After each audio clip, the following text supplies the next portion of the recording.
মাননীয় প্রধানমন্ত্রীর প্রতিও আমার কৃতজ্ঞতা। উনি আমাকে এই দায়িত্ব অর্পণ করেছেন। অতীতে ওনার সাথে আমি পিএসওএফডি হিসাবে 3 বছরেরও বেশি সময় আমি চাকরি করেছি। ওনার সাথে আমার যে চাকরির অভিজ্ঞতা সেটা অত্যন্ত ভালো।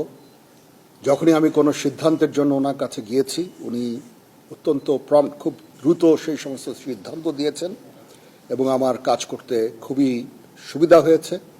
আমি ওনার কাছে কৃতজ্ঞতা জানাচ্ছি। উনি আবার আমাকে সুযোগ দিয়েছেন ওনার অধীনে কাজ করার জন্য। বঙ্গবন্ধুর প্রতি কৃতজ্ঞতা। উনি আমাদের একটা স্বাধীন সার্বভৌম দেশ দিয়েছেন এবং যেই দেশে আজকে আমি, সেই স্বাধীন দেশের আমি আজকে সেনাপ্রধান। সমস্ত শহীদদের প্রতি আমার কৃতজ্ঞতা, সমস্ত মুক্তিযোদ্ধাদের প্রতি আমার কৃতজ্ঞতা। তারা তাদের সোনালী দিনগুলো আমাদের জন্য উৎসর্গ করেছেন এবং আজকে আমরা এই স্বাধীন সার্বভৌম দেশ পেয়েছি। আমার সমস্ত অফিসার, যারা কমান্ডিং অফিসার, যারা আমাকে বিভিন্নভাবে বড় করেছেন, আমাকে শিক্ষিত করেছেন, আমাকে আজকে আমি যেই পর্যায়ে এসেছি সেটার জন্য বিভিন্নভাবে শিক্ষা দিয়েছেন, তাদের কাছে আমি কৃতজ্ঞতা জানাচ্ছি। আমার সমস্ত সিনিয়র যারা আমাকে নার্চার করেছেন তাদের প্রতি আমি কৃতজ্ঞতা জানাচ্ছি। এবং মূলত যে কারণে আমি মনে করলাম আপনাদের সাথে আমি কথা বলি সেটা হচ্ছে যে আপনাদের প্রতি আমার কৃতজ্ঞতা। আপনারা অতীতে সেনাবাহিনীর সম্বন্ধে বিভিন্ন যে সমস্ত রিপোর্ট করেছেন অত্যন্ত দায়িত্বপূর্ণভাবে করেছেন। কোনোদিন আপনারা আমাদের বিব্রত করেননি। আপনারা জানেন সেনাবাহিনীর কিছু কিছু ইনফরমেশন আছে যেগুলো সংবেদনশীল এবং ওই দিকটা বিবেচনা করে আপনারা সব সময় বিভিন্ন রিপোর্ট করেছেন। আপনার কাছে এই জন্য আমরা অত্যন্ত কৃতজ্ঞ এবং আমি আশা করব যে পরবর্তী সময়েও আপনারা এই দায়িত্বের সাথে এই সমস্ত রিপোর্টিংগুলো করবেন। এবং আমি কথা দিচ্ছি যে কখনো, অতীতেও কখনো হয়নি এবং ভবিষ্যতেও হবে না, আমরা যে সমস্ত ইনফরমেশন আপনাদের দিব সবগুলো বস্তুনিষ্ঠ এবং আপনাদের সাথে যে আমাদের সুসম্পর্ক ইনশাল্লাহ বজায় থাকবে। কখনো কোনো জিনিস নিয়ে যদি কোনো সন্দেহ দেখা দেয় বা কোনো ইনফরমেশন আপনাদের প্রয়োজন হয়, আমাদের আইএসপিআর আছে, আমরা আইএসপিআর এর মাধ্যমে ইনফরমেশনগুলো দিই। আপনারা যদি আলাদা আলাদাভাবে ইনফরমেশন নেন তাহলে একটা সমস্যা থেকে যায় যে এক একভাবে হয়তো ইনফরমেশন আপনারা পান। এটা ব্যক্তি বিশেষের পার্সপেক্টিভের একটা ভিন্নতা থাকতে পারে, তখন এটা আপনাদের কনফিউজ করবে। এই জন্য আমরা সবসময় আমাদের আইএসপিআর আছে, আইএসপিআর এর মাধ্যমে আমরা ইনফরমেশনগুলো দেই সো দ্যাট ইনফরমেশনগুলো যেন সঠিক হয় এবং বিভিন্ন ধরনের ডিফারেন্ট ইনফরমেশন যেন আপনাদের কাছে না যায়। সেনাপ্রধান হিসাবে আমার প্রধান দায়িত্ব হচ্ছে সেনাবাহিনীকে সবসময় যুদ্ধের জন্য প্রস্তুত রাখা, বিভিন্ন ভবিষ্যৎ চ্যালেঞ্জের জন্য প্রস্তুত রাখা। সেই কাজটাই ইনশাল্লাহ আমি করে যাব। সেনাবাহিনী ইনএড টু সিভিল পাওয়ারে তার দায়িত্ব পালন করে। যদি সরকার আমাদের সেই দায়িত্ব দেয়, ওই দায়িত্ব আমরা নিষ্ঠার সাথে পালন করব। দুর্যোগ মোকাবেলায় যখন সরকার আমাদের নিয়োগ দিবে ইনশাল্লাহ আমরা সেই সমস্ত দায়িত্ব ভালোভাবে পালন করব। দেশ গঠনে আমাদের নিয়োগ দিলে সেটাও করব। বিশ্ব শান্তির জন্য আমরা কাজ করে যাচ্ছি।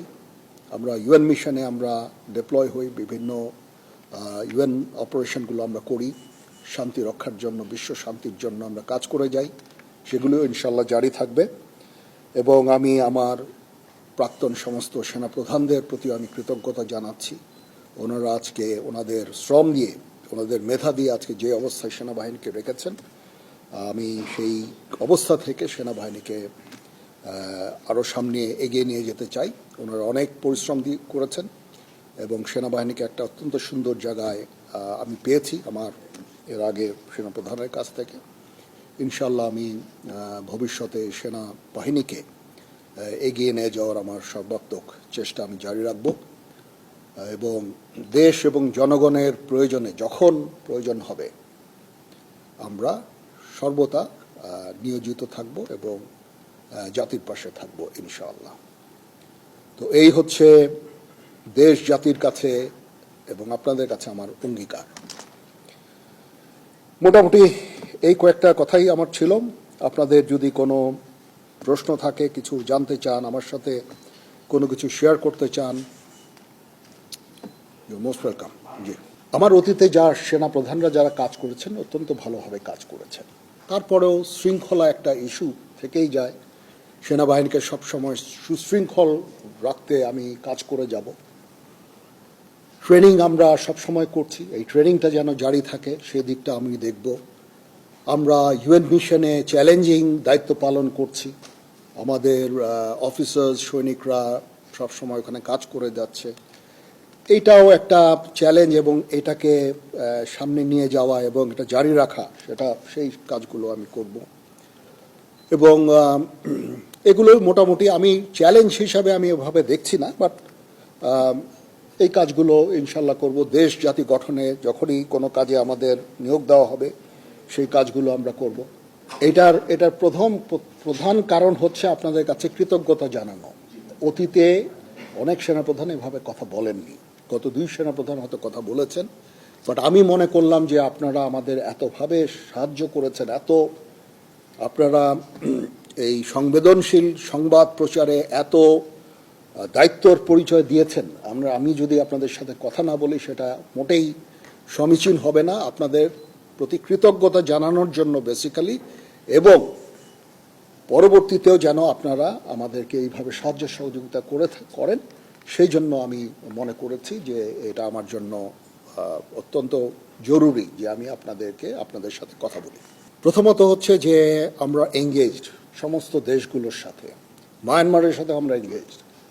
আমাদের ওখানে ডিএ আছে, প্রতিনিয়ত ডিএদের সাথে তাদের সরকারের যোগাযোগ আছে, এবং আমাদের মধ্যে একটা আন্ডারস্ট্যান্ডিং আছে। আমি এই মুহূর্তে মনে করি না যে তারা নিজেরাই নিজেদের দেশে অলরেডি একটা সিভিল ওয়ারের মতো নিয়োজিত আছে। সিভিল ওয়ারে তারা কোনো ধরনের অ্যাগ্রেসিভ কোনো কিছু করবে আমি বেসিক্যালি আমি মনে করি না। তারপরেও আমাদের সেনাবাহিনী সব সময় এই প্রস্তুত আছে। নেভি আছে, নেভি তার পেট্রোলিং বাড়িয়েছে, সেখানে তারা ফ্রিগেট পাঠিয়ে সবসময় পেট্রোলিং করছে। বর্ডার গার্ডও প্রস্তুত আছে, যারা সেন্ট মার্টিনসে ডিপ্লয় থাকে সবসময়, এটা আগেও ছিল। বাট ইন ডুইং সো আমরা কোনো ধরনের প্রভোকেশন আমরা করি না। মায়ানমারের সাথে আমাদের রোহিঙ্গা ইস্যু ছাড়া there is no other issue. আমরা চাই যে তারা এই রোহিঙ্গাদের ফেরত নিয়ে যাক। তাছাড়া তাদের প্রতি আমাদের অন্য কোনো ধরনের বিদ্বেষ বা কোনো ধরনের সমস্যা আমি দেখি না। So we are engaged with them. এবং ডিফেন্স ডিপ্লোমেসি একটা জিনিস বলে একটা কথা আছে, যখন 2 ফোর্সেস একে অপরের সাথে কমিউনিকেট করে, সেই ফোর্সের পক্ষে হঠাৎ করে যুদ্ধ শুরু করা ভেরি ডিফিকাল্ট, এটা হয় না, ঠিক আছে? এই জন্য ডিফেন্স ডিপ্লোমেসিও ইজ ভেরি ইম্পর্টেন্ট। আমরা তাদের সাথে এঙ্গেজড আছি, সবসময় কথা বলছি, এবং শান্তিপূর্ণ উপায়ে আমাদের এই রোহিঙ্গা ইস্যুটা আমরা সমাধানের চেষ্টা চালিয়ে যাচ্ছি। আমরা কখনো হতাশ নই। আমি মনে করি যে একদিন না একদিন ইনশাআল্লাহ এই সমস্যার সমাধান হবে। আমরা সবসময় তাদের সাথে এঙ্গেজ থাকব। তো সবাইকে ধন্যবাদ। আপনারা যে এসেছেন আমাদের এখানে, আপনাদের অসংখ্য ধন্যবাদ। এই ইনফরমেশন, এই ইস্যুটা কভার করার জন্য কষ্ট করে এসেছেন, সারাদিন ছিলেন। আমি জানি না, আপনাদের হয়তো লাঞ্চের ব্যবস্থা করা হয়েছে, একটু পরে আমরা একসাথে স্ন্যাক্স খাবো।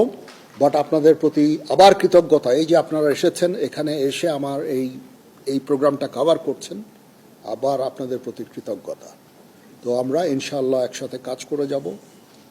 আবার আমি আপনাদের কনফার্ম করছি যে আমরা আপনাদের বস্তুনিষ্ঠ সংবাদই দিব, কখনো will never bluff you, that's for sure. এবং সব সময় বস্তুনিষ্ঠ সংবাদ আপনারা আমাদের কাছ থেকে পাবেন।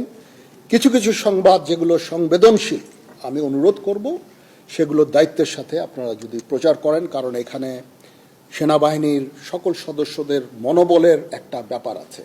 এমন কিছু আপনারা প্রচার করবেন না, প্রচার না করার জন্য আমি অনুরোধ করব। যেটা মনোবলের উপরে একটা বিরূপ প্রভাব সৃষ্টি করে।